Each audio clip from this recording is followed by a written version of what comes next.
한번 보여주시겠습니까? 네. 이렇게 좀 뭔가 나눠져 있고 요즘에 최근에 이슈가 된 북한과 러시아의 만남입니다. 제가 저 사진을 들고 온 이유는 지금 저도 그렇고 또 교회도 그렇고 세상도 그렇고 가장 큰 숙제가 아마 분열, 그리고 다툼, 또 분쟁, 이런 거 갈등, 이게 정말 세상이 창조된 이후로 끊임없이 이 사회의 연합, 이 소통이 정말 숙제입니다. 그죠? 지금도 세계 곳곳에는 이 다툼이 있고요, 전쟁이 있고요, 또 분열이 있고요. 그것에 맞서서 또 이렇게 화합하기 위해서 노력을 참 많이 합니다. 세상만 그렇지 않습니다. 사실 제 마음도 그렇고 제가 지금 관심을 가지고 있는 교회의 사역 중에 하나가 화합입니다. 참 화합을 이루는 것이 참 어렵다는 걸 많이 느끼고, 그러나 또 그것을 이루어야 되는 무거운 책임감도 요즘에 많이 느끼고 있습니다. 지금 빌립보 교회가 당면한 문제가 바로 다툼의 문제입니다. 지금 빌립보 교회는 다툼과 이 서로 간의 균열이 지금 생기면서 분열이 조금씩 진행되고 있습니다. 빌립보 교회뿐만이 아니에요. 기독교 역사를 보면 초대교회의 대부분의 교회가 이 분열의 문제를 안고 있었어요. 화합과 소통, 이게 참 어려웠다는 얘기입니다. 초대교회 때도 그렇으니까 오늘날 이 시대의 교회들도 마찬가지일 겁니다.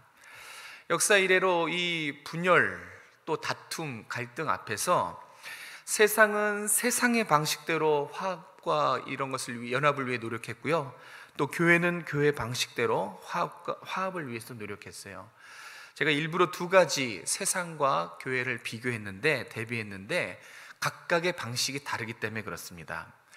아까 북한과 또 러시아 지금 화합을 위해서 만나고 있지 않습니까?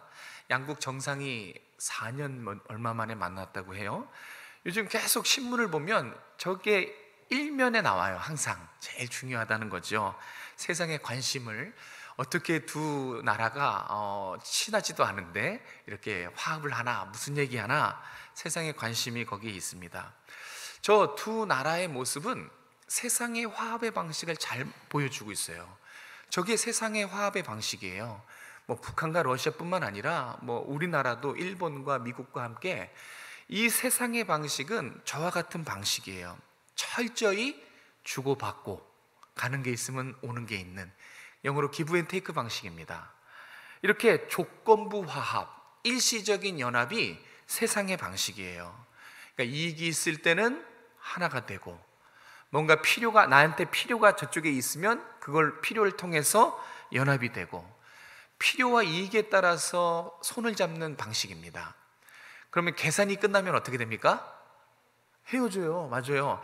방금 전에 우린 친구라고, 우리 영원히 함께 하자고 했는데 계산이 딱 끝나면 등을 싹 돌려버려요.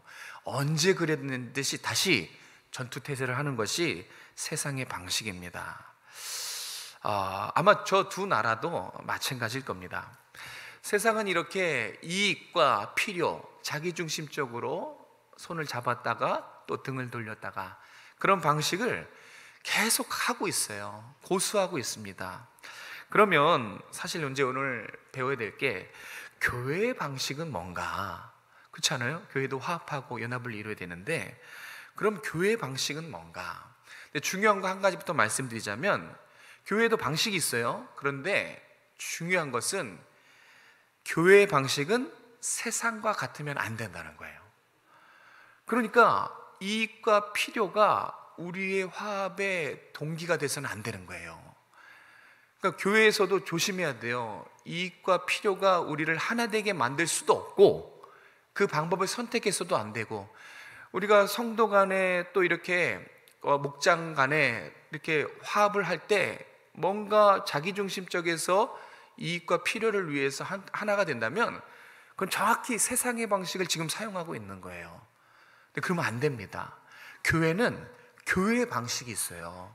성경이 가르쳐 주신 화합과 연합의 그 교회의 방식을 따라야 됩니다. 이익과 필요는 절대 아닙니다. 자, 그러면 우리를 하나 되게 만들고 또 우리 교회를 하나 되게 만드는 그것은 무엇일까요? 무엇이 우리를 결속하게 만들고 하나 되게 만드는지 오늘 본문에서 두 가지만 살펴보도록 하겠습니다. 우리 1절 말씀 한번 같이 읽어볼까요? 1절입니다. 시작. 그러므로 그리스도 안에 무슨 권면이나 사랑의 무슨 위로나 성령의 무슨 교제나 긍휼이나 자비가 있거든. 아멘. 이 말씀을 통해서 우리 함께 생각해 볼 것은, 이게 지금 영적 소통의 필수 요소들을 얘기하는 거예요. 권면, 사랑의 위로, 성령의 교제, 긍휼, 자비, 이것은 가지고 있어야 돼요. 이것이 있어야 교회가 연합이 되고 하나가 될 수 있습니다.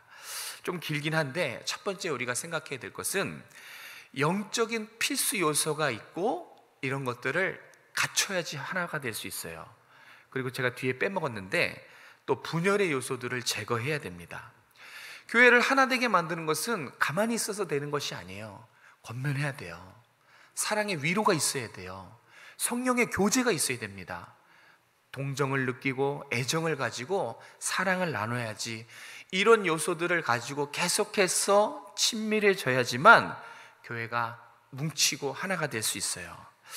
1절 번역은 뒤에가 조금 이렇게 매끄럽지 못해요. 여기 보면 긍휼이나 자비가 있거든 이렇게 끝나는데, 정확한 것은 긍휼이나 자비가 있다라는 얘기예요. 긍휼이나 자비가 있으니 이렇게 해라 라는 말이에요.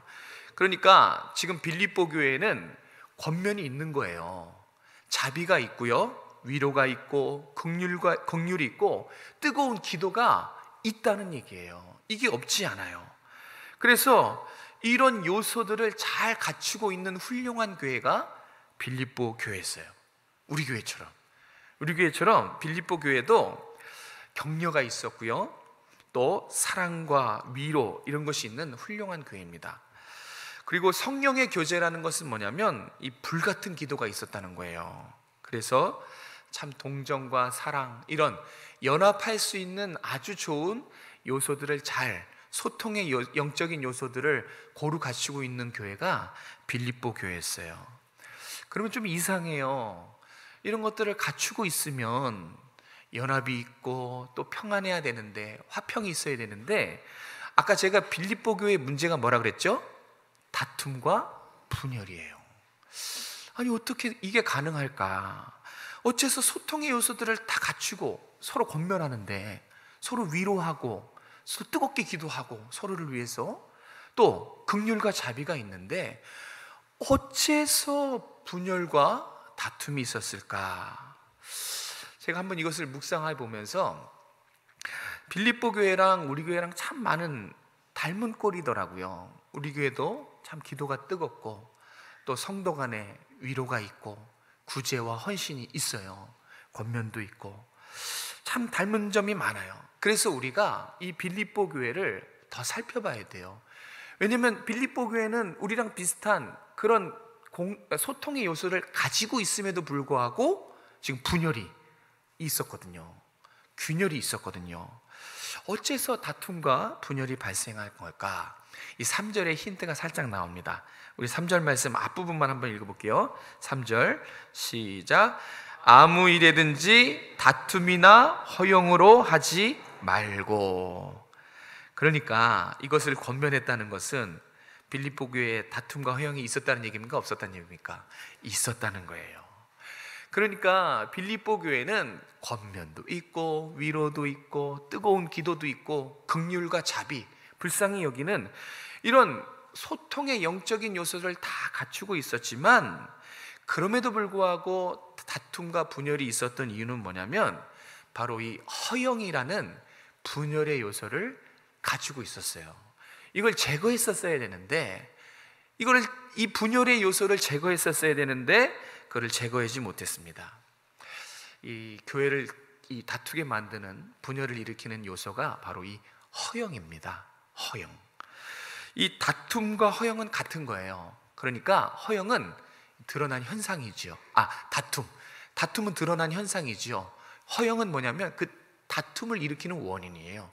그러니까 다툼은 허영에서 시작하는 거예요. 우리 마음의 허영. 그럼 이 허영이 무엇인가? 이것을 알면 되겠죠. 허영은 이 단어의 뜻은 쉽게 말해서 이제 거품, 거칠해, 헛된 영광, 이게 이제 허영입니다. 그러니까 겉으로는 권면을 하고 위로가 있었고 또 기도했고 또 긍휼이 있었지만, 자비가 있었지만 속으로 감춘 게 있었어요. 그게 바로 허영이라는 거예요. 그러니까 마음속 깊은 곳에는 빌립보 교회 성도들의 마음에 이 허영이라는 것이 다 자리 잡고 있었다는 것입니다. 여러분, 소통의 이 아이콘들, 소통의 이런 은사들을 가지고 있어도 반드시 제거해야 돼요. 허영이라는 것이 우리 마음에 틈타지 않도록, 아니 틈타면 바로 내버릴 수 있는 제거해야 되는 것입니다. 그래야 다툼이 일어나지 않아요. 이 3절 후반부에 겸손이란 단어와 이 허영을 비교하고 대조하는 겁니다. 그래서 이 허영이란 것은 여기서 교만이라는 의미로 사용됐어요. 그러니까 정리해 보면 다툼의 원인이 뭐라는 거예요? 교만이라는 거예요. 교만 때문에 결국은 다툼이 일어나는 거예요. 그러니까 빌립보 교회 성도들 마음속에 이제 겉으로는 서로 잘했지만 그 속마음에 뭐가 있냐면 내가 크다, 이게 있었어요. 내가 위다, 내가 조금 더 신앙생활 먼저 했는데, 내가 직분자인데, 이 교만한 마음, 이 높아진 마음이 빌립보 교회 성도들 마음속에 하나씩 하나씩 자리 잡고 있었다는 얘기입니다. 그래서 다툼이 일어난 거예요. 우리 안에도 마찬가지예요. 우리 안에도 꼭 보면 화합할 때 방해하는 것이 내가 크다 하는 마음이에요. 우리가 연합하려고 하면 깨트리는 것이 뭐냐면 내가 위다 하는 그 높은 마음입니다. 높은 마음이 내 안에 틈타면 반드시 거기에는 뭐가 있냐? 다툼이 있어요. 반드시 분쟁이 일어납니다. 그래서 뭔가 목장원들 사이에서 다툼이 일어났다, 교회들 성도들 간에 누군가 싸웠다, 그러면 뭐가 틈타도록 내버려 둔 거예요? 교만이 내 마음에 자리 잡도록 허용했기 때문에, 그 마음 때문에 아니 감히 네가 나를, 내가 먼저 교회 섬겼는데, 내가 직분자인데, 내가 힘이 센데, 내가 위인데, 이런 마음이 있어서 상대방을 무시하고 깔보기 때문에 이 분쟁이 생기는 것입니다. 반대로 겸손한 곳에는 이 분쟁이 생길래야 생길 수가 없어요. 그렇죠? 뭔가 다투려고 하면 뭐라 그래요? 제 탓입니다. 거기 어떻게 뭐라고 하겠어요, 그죠? 뭔가 갈등이 생기려고 하면 죄송합니다, 제가 부족해서 그렇습니다. 이 겸손한 곳에, 겸손한 마음에는 분쟁과 경쟁이 생길래야 생길 수가 없어요. 그래서 우리 안에 이 분쟁의 요소인 교만한 마음을 자꾸 제거해야 돼요. 하나님 앞에서 내가 내 마음을 들춰봐야 돼요. 내가 누군가의 어떤 소리를 들었는데 아니 뭔데 나에게, 그러면 그 마음을 살펴봐야 돼요. 사실 우리는 주님 앞에서 아무것도 아니에요. 티끌과 같은 존재예요. 여러분 죄송합니다. 여러분 아무것도 아니에요. 우리는 아무것도 아니에요. 그런데 나도 아무것도 아니고 다른 사람도 아무것도 아닌데 자꾸 이 마음이 높아지는 거예요. 이 높은 마음을 자꾸 눌러야 돼요. 자꾸 가라앉혀야 돼요. 분열의 요소를 제거해야 돼요. 내가 누군가를 무시하려고 하거나 누군가를 얕잡아 보려고 하면 그 마음을 하나님 앞에 회개하셔야 돼요. 빌립보 교회 성도들은 이 교만한 마음 때문에 이 소통에 중요한 것들을 많이 갖추고 있어도 다툼이 일어났고 분열이 일어났고 성도 간에 싸움이 있었어요. 참 이 빌립보 교회가 저희 교회와 많이 닮아 있어요. 그래서 우리가 빌립보 교회를 보면서 반면교사 삼아야 돼요. 우리가 화합을 이루기 위해서, 특별히 우리 홈커밍 축제를 앞두고 제가 계속 말씀드리죠. 화합을 이뤄야 돼요. 성도 간에, 가정 간에, 세대와 세대 간에 연합이 꼭 있어야 됩니다. 그 모습을 보게 해야 돼요. 그러려면 우리 안에 이 높아진 마음들, 이 요소, 갈등의 요소들을 제거하실 수 있길 바랍니다. 한 걸음 더 나아가서 빌립보 교회는 권면도 있고 또 위로도 있고 또 기도도 뜨거웠고 긍휼과 자비가 있었어요. 그런데 한 가지 아쉬운 점이 있어요. 한 가지가 부족했어요. 사실 이것보다 더 핵심적인 게 있어요. 교회 안에, 교회의 화합 방식 중에 권면도 필요해요. 서로 위로해야 됩니다. 또 뜨겁게 기도해야 돼요. 그런데 가장 중요한 게 있어요. 우리 안에 화합을 이루기 위해서 가장 중요한 요소가 보니까 빌립보 교회는 빠졌더라고요. 그러니까 그것을 우리가 돌아봐야 돼요. 자, 한 가지 뭐가 부족했는지 정답부터 말씀드리면 한번 따라해 봅시다. 예수 그리스도의 마음. 네, 예수 그리스도의 마음이 화합을 이루는데 가장 중요한 요소예요. 그러니까 이 마음이 이 빌립보 교회의 성도들에겐 이제 빠져 있지요. 우리 2절 말씀 한번 같이 읽어볼까요? 2절입니다. 시작. 마음을 같이하여 같은 사랑을 가지고 뜻을 합하여 한 마음을 품어라. 네, 자꾸 이제 마음이 높아지니까, 분열이 생기니까 계속 반복해요. 마음을 같이 해라. 그리고 같은 사랑, 그러니까 각자의 사랑으로 하는 것이 아니라 예수 그리스도의 사랑을 가지고 같은 사랑, 그 예수 그리스도의 십자가의 사랑을 가지고 사랑하고, 또 뜻을 또 합해라. 당연하죠. 이거 지금 당연한 말씀 아닙니까? 뜻이 나눠지면 어떻게 됐어요? 합할 수 있어요, 없어요? 못해요. 당연히 뜻도 하나가 되고 마음도 같이 하고 하나로 뭉쳐야 됩니다. 이것을 모르는 사람은 없을 거예요. 빌립보 교회 성도들도 지금 다 아는 얘기를 바울이 하고 있어요. 참 재미없지요. 이걸 모르는 사람이 어디 있어요? 아마 귀에 딱지 두도록 하나가 되라, 서로 화합해라 말씀 들으셨을 겁니다. 다 아는 얘기, 뻔한 얘기를 뭐하러 또 했을까? 그죠?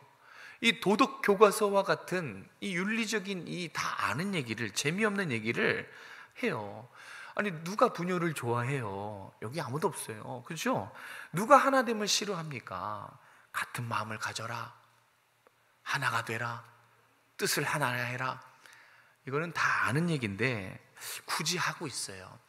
그럼 뭔가 바울이 이 말씀을 통해서 하고 싶은 얘기가 있는 거죠.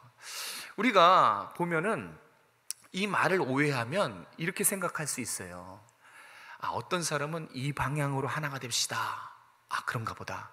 또 어떤 사람은 아닙니다, 다른 방향으로 하나가 됩시다. 그러면 또 이제 직분자가 나와서 제가 교회를 열심히 섬겨봤는데 하나 되기 위해서는 이렇게 해야 됩니다. 각자의 방법대로, 각자의 중심대로 한 마음 한 뜻 하나됨을 이룰 수 있어서 그래요. 이건 잘못된 거예요. 지금 그렇게 하면 안 된다는 걸 얘기하는 거예요. 굳이 같은 생각, 같은 마음, 같은 뜻, 이렇게 같은 사랑을 얘기하는 것은 우리가 저마다의 생각으로 하나가 될까 봐. 어르신들은 어르신들 입장에서 인생의 경험상 이렇게 해야지 하나가 됩니다. 또 어떤 사람들은 어떤 사람 자기 방식대로 그렇게 각각 다른 방식대로 하나가 되는 것을 지금 이것은 이거 하지 말라, 그런 뜻에서 얘기하는 거예요. 그러면 이 의미를 아셔야 돼요. 이 의미를 잘 아셔야 그냥 2절의 말씀이 그냥 뻔한 얘기, 그냥 교과서와 같은 얘기, 아, 다 아는 얘기 또 하는구나, 이렇게 오해하지 않을 수 있습니다. 다시 한번 2절을 잘 보시면 바울이 말하는 거예요. 분열된, 나눠져 있는 빌립보 교회 성도들을 그 심령에게 말하는 거예요. 같은 생각, 같은 사랑, 같은 뜻, 같은 마음. 아, 뭔가 이렇게 당신과 내가 생각을 하나가 돼야 됩니다, 이게 아니라는 거예요. 뭔가 통일된 생각으로 생각을 하나가 일치해서 나아가야 됩니다, 이게 아니에요. 만약에 그랬으면 그냥 한마디만 했으면 됐어요. 결론만 얘기했으면 됐어요. 하나가 되십시오. 오정성의 성도 여러분, 화합을 이루십시오. 그렇게 했을 텐데 여긴 바울은 뭔가 말하고 싶은 의도가 있어요. 단순히 뻔한 얘기가 아니라는 거죠. 여러분 기억하십시오. 지금 이 2절의 말씀을 묵상하면 이런 뜻이에요. 지금 여러분, 제 앞에 계시는 여러분 한 심령 한 심령, 우리 모두에게 각각의 개인적인 메시지를 던져주고 있어요. 우리 모두가 예수님을 주로 고백하고 예수님을 주로 섬기는 우리 각각 성도들이 품어야 될 마음이 있다. 그 마음을 얘기하고 싶은 거예요. 여러분 한 사람에게 우리 모두가 품어야 될 그 마음, 바울은 그 마음을 빌립보 교회 성도들에게 소개해 주고 싶은 거예요. 그냥 내 생각과 내 중심에서 뭉치는 게 아니라, 우리 안에 있는 어떤 것이 아니라 외부적으로 들어와야 될 그 마음, 모두 다가, 여러분도 마찬가지예요. 직분자나 성도나 권사님이나 남자나 여자나 남녀노소, 오늘 이 성경은 여러분에게 말씀하고 있어요. 우리가 다 한 마음, 그 마음을 품어야 되는데, 그 마음이 뭔가, 그 마음만 있으면 우리가 하나 될 수 있다는 거예요. 이 공동체가 하나 되는 가장 중요한 필수 요소, 그것만 있으면 우리가 서로 하나가 될 수 있다는 것입니다. 그 한 마음이 무엇인지 5절에 나와 있네요. 5절 말씀 같이 읽겠습니다. 시작.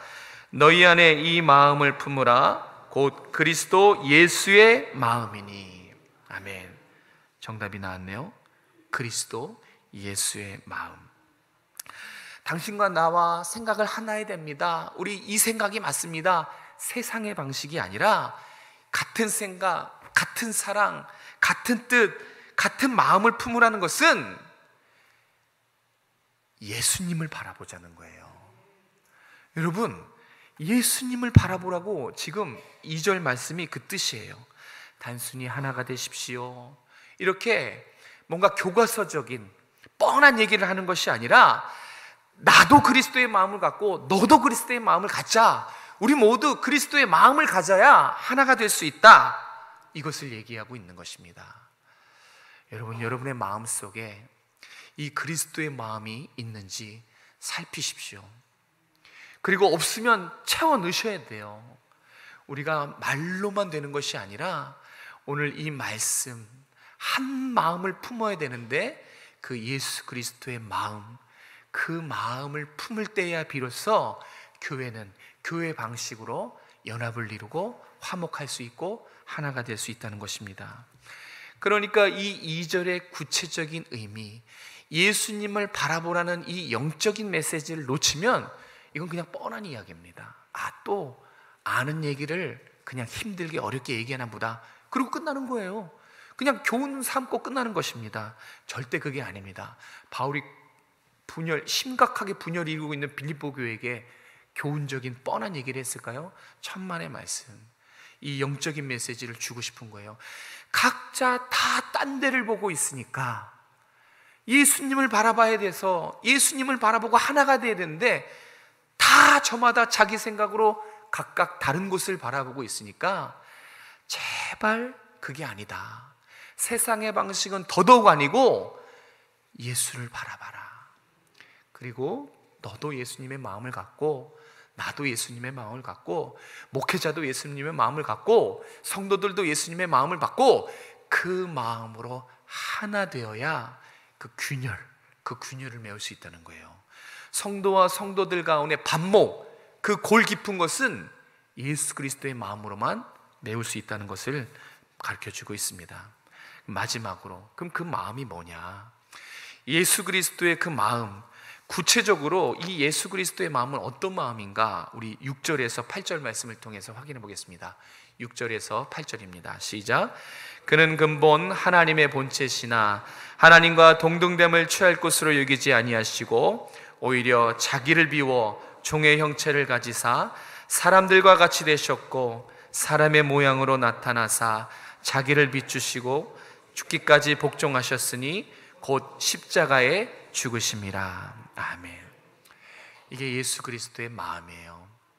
한마디로 요약하면 그리스도의 겸손입니다. 그러니까 바울은 지금 빌립보 교회 성도들에게 그리스도의 겸손한 마음을 회복하라는 거예요. 그리고 오늘 성경은 저와 여러분에게 이 빌립보 교회를 향한 말씀을 비추어서 우리에게도 말씀하시는 거예요. 그리스도의 겸손한 마음을 가져라. 그리스도의 겸손한 마음을 가지시는 여러분 되시길 주님 이름 축복합니다. 예수님이 누구신지 이 6절에서 8절은 잘 나와 있어요. 하나님의 본체시래요. 하나님과 동등된 분이시래요. 이 하나님의 본체, 하나님과의 동등됨은 그 예수님이 누구신지를 나타내고 있는 거예요. 예수님은 누구세요? 하나님이시란 얘기입니다. 하나님의 본체, 하나님과 같다라는 것은 예수님은 하나님의 독생자이신 하나님이세요. 하나님이 어떻게 하셨어요? 우리가 살고 있는 온 세상 만물, 하늘을 창조하시고 땅을 창조하시고 하늘과 땅 그 사이에는 모든 만물을 말씀으로 창조하신 분입니다. 창조만 하고 너희들끼리 알아서 살아, 그렇게 하신 분이 아니에요. 가까이 오셔서 이 온 우주 만물을 지금도 하나님의 능력의 손으로 지금도 하나님은 주관하세요. 만드시고 개입하셔서 이 지구가, 또 우리 성도들의 삶이, 교회들이 평안하게 살아갈 수 있도록 하나님이 친히 다가와 주셔서 주관하십니다.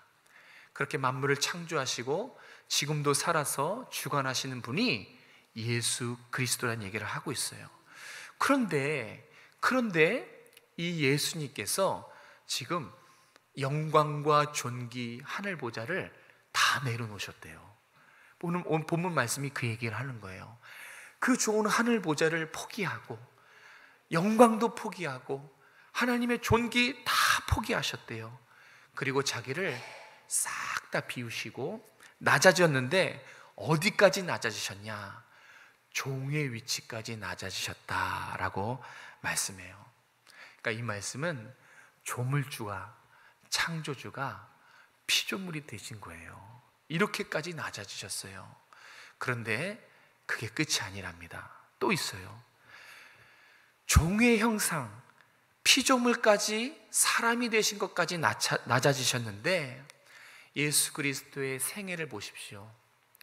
십자가의 형벌에 자기 자신을 내어주기까지, 그렇게까지 예수님은 자신을 비우시고 낮추셨어요.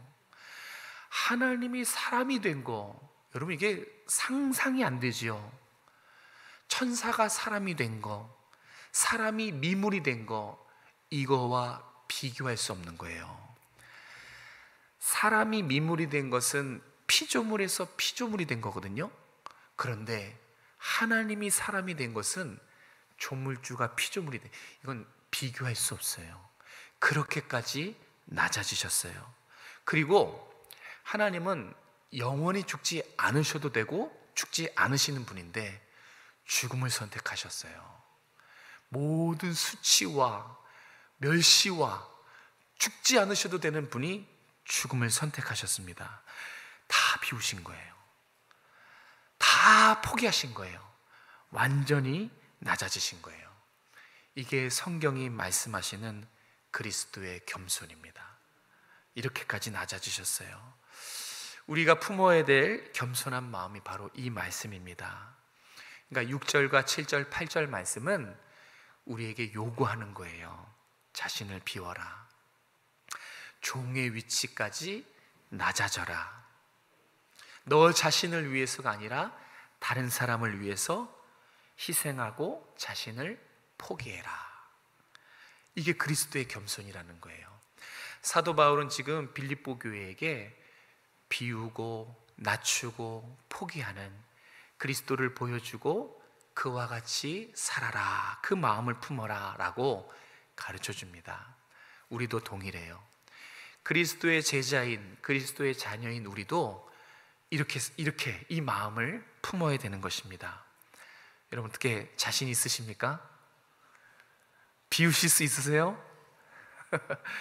낮춰야 돼요. 다른 사람 밑으로. 그 밑도 아니라 종까지 낮아지래요. 그리고 나와 내 가정을 위해서 희생하는 게 아니라 지금 여러분 옆에 있는 분들, 여러분 앞뒤에 있는 분들을 향해서 여러분 걸 포기하고 희생하고 여러분의 삶도 포기하래요. 하실 수 있겠습니까? 저는 못합니다. 저는 솔직히 자신 없어요. 그런데 우리 다 똑같이요. 성경은 우리가 하지 못하는 것까지 다 알아요. 그거를 감안해서 오늘 말씀을 하고 있는 거예요. 만약에 이 무거운 율법의 무거운 짐을 우리에게 지어줬으면 이건 이렇게 해야 되고 저건 저렇게 해야 되고 이거 하라 저거 하라 요목조목 하라 마라 어떤 그런 사항들을 말씀하셨겠지요. 그런데 그렇게 말씀 안 하세요. 어디에도 그렇게 하란 말은 없어요. 단지 뭐라 그래요? 예수를 바라봐라. 여기에 은혜가 있는 거예요. 우리 못하거든요. 그런데 바라보는 건 할 수 있어요. 그래서 단지 예수를 바라봐라 라고 말씀하는 거예요. 단지 우리 마음에 이 그리스도의 겸손한 마음을 품으라는 거예요. 얼마나 감사합니까? 이 못하는 것, 이거 오늘 여기까지만 은혜 없이 들었으면 야, 저거 어떻게 하냐, 목사님도 못한다고 하는데 저걸 우리 보고 어떻게 하냐, 부담스러웠을 거예요. 근데 성경은 다 알아요. 그래서 바라보라고 하는 거예요. 그래서 마음을 품으라고 합니다. 우리가 비우고 또 낮추고 포기하는 주님을 바라보며 그 마음을 품을 때 우리 교회, 우리 하나된 주님의 몸된 이 교회가 하나를 이룰 수 있대요. 세상도 못하는 연합을 교회의 방식으로 하나를 이룰 수 있다는 것입니다. 당신도 그리스도의 마음을 품고 나도 그리스도의 마음을 품고 우리 모두 한 마음을 품어야 되는데, 이 예수 그리스도의 겸손한 마음을 품으면 교회는 세상과 구별될 것입니다. 어떻게 구별돼요? 화합을 이루는 거예요. 화목을 이루는 것입니다. 그래서 세상이 뭐야? 교회는 뭐가 다르지? 교회도 다양한 사람들이 모였는데 오히려 우리보다 가진 게 없고 똑똑하지 않은 사람들이 모였는데 어떻게 그 어려운 연합과 화합과 소통을 이루지? 그랬을 때 세상 사람들도 궁금해하고 발견하게 되는 거예요. 우리로서가 아니라 예수님. 아, 교회는 다 예수님의 겸손한 마음을 품었구나. 그 예수님의 겸손함을 발견하게 되는 것입니다. 말씀을 정리합니다. 여러분, 이 교회의 화합은 제가 서두에서 말씀드렸지만 세상의 방식과 달라요. 이익과 필요는 버리세요. 할 수가 없어요. 하나님의 몸된 교회는 세상의 방식인 이익과 필요로는 절대 뭉쳐질 수가 없어요. 오히려 더 분쟁이 생길 것입니다. 그리고 세상은 지금도 세상은 저렇게 두 정상끼리 만나지만 이익이 쏙 빠지면 다시 등을 돌릴 거예요. 다시 으르렁거릴 겁니다. 주님 오실 때까지 세상은 절대 화목함을 이룰 수 없어요. 연합을 이룰 수 없어요. 근데 우리는 할 수 있어요. 그런데 교회는 화합을 이룰 수 있습니다. 옆에 사람들 보세요. 다 나와 다릅니다. 그죠? 내 생각처럼 움직여주지 않습니다. 남이죠. 다 다르고 생각도 다르고 성격도 다르고 배경도 다르고 자라온 환경과 지식 수준과 다 달라요. 다 다른데 교회는 어떻게 화합을 이룰 수 있습니까? 교회는 예수님 때문에 화합할 수 있어요. 우리를 이곳에서 불러주신 예수님이 우리 마음에 살아 역사하심으로 우리는 예수 그리스도가 하나 되게 만드시는 거예요. 예수 그리스도의 겸손한 마음을 나눠주시면서 비우고 낮추고 남을 높여주고 존경하면서 우리가 할 수 없는 이 화합을, 연합을 살아계신 성령께서, 예수님이 지금도 살아서 역사에서 하나 되게 만드시는 것입니다. 그래서 우리는 자기 자신을 잘 살펴야 돼요. 4절에 보면 자신의 일들을 돌아보라 이렇게 돼 있거든요. 이 말들은 매 순간 내 자신을 살펴보라는 거예요. 그러니까 빌립보 교회는 지금 실패한 게 뭐냐면 자기 자신을 돌아보는 거, 자기 마음을 살피는 것, 이거 실패한 거예요. 그래서 교만한 마음이 슬쩍 우리의 마음에 들어왔는데 그거 몰랐어요. 살피지 않아서. 그리스도의 마음이 싹 빠져나가는데 그거 몰랐어요. 왜요? 자기 마음을 살피지 않았기 때문에 그래요. 그래서 매 순간 두 가지만 하면 돼요. 매 순간 주님을 바라보는 거, 그리고 매 순간 내 마음을 들여다보는 거. 그래서 우리 모두가 주님을 바라보고 내 속에 교만한 마음이 없는지 살펴봄으로써 우리가 연합을 이뤄나가는 것입니다. 9월은 화합의 달이고 화해의 달이고 연합의 달입니다. 어떻게 좀 평소에 소원한 관계에 있는 분들 먼저 가서 손잡아주고 또 먼저 가서 화해 요청하고 그런 어떤 실천들의 모습, 용기 있는 모습이 여러분의 삶에 있는지 모르겠습니다. 근데 여러분, 제가 이것은 교훈적으로 드리는 말이 아니라 반드시 우리는 그리스도 안에서 연합하고 화합해야 돼요. 왜냐하면 우리들의 이 연합과 화합은 이제 장기결석자들이 돌아올 수 있는 밑바탕이 되기 때문에 그래요. 장기결석자들은 우리가 변했냐 안 변했냐 사실 그거 보는 거예요. 아유, 돌아갔는데 예전과 똑같네? 그러면 그 발걸음은 이제 더 힘들어요. 우리가 변하고, 와, 화합을 이루려고 열심히 노력하는구나, 말씀대로 순종하려고 정말 자신을 비우는구나, 자신을 포기하려는 모습이 있구나, 그러면 오는 거예요. 그 장기결석자들 꼭 불러와야 됩니다. 그들과 함께 예배드려야 되고, 그들이 다시 주님과 관계가 회복되도록 그 영혼들을 살리기 위해서도 우리는 꼭 화합을 이루어야 돼요. 서로 잘 모르는 관계 많지요. 우리 목장끼리 아니면 서로 이렇게 모르는 경우가 참 많더라고요. 그리스도의 마음을 품으십시오. 자기 마음을 돌아보십시오. 그러면 조금씩 예수 중심으로, 예수로 우리가 하나로 뭉치고 서로 연합을 이룰 줄로 믿습니다. 우리 꼭 서로 손 붙잡고 연합을 이루는 그런 아름다운 우리 교회 되기를 주님 이름으로 축복합니다. 기도하겠습니다. 사랑이 많으신 주님, 감사합니다. 오늘도 말씀하여 주시고 또 성령이 교회들에게 하시는 말씀, 그리스도 예수의 마음을 품으라, 이 마음을 하나님 오늘도 품는 우리들이 될 수 있도록 도와주시옵소서. 나보다 남을 더 존경하고 높이는 아름다운 겸손의 마음을 가질 수 있도록 도와주시고, 내가 크다, 내가 위다, 이 높아진 교만한 마음을 늘 살펴서 제거할 수 있도록 주님 인도하여 주시옵소서. 그래서 우리의 화합의 모습을 보고 세상도 장기결석자도 다시 주님 앞에 돌아올 수 있는 놀라운 구속의 역사가 일어날 수 있도록 하나님 축복하여 주시옵소서. 우리 다음 세대, 우리 자녀들에게도 이 부모 세대들의 그리스도로 중심으로 화합되고 하나 된 이 신앙을 물려주길 원합니다. 그래서 우리 다음 세대도 건강하게 아름답게 화합과 연합을 이루는 아름다운 교회를 세워갈 수 있도록 하나님 축복하여 주시옵소서. 감사를 드리며 살아계신 예수님의 이름으로 기도드렸습니다. 아멘.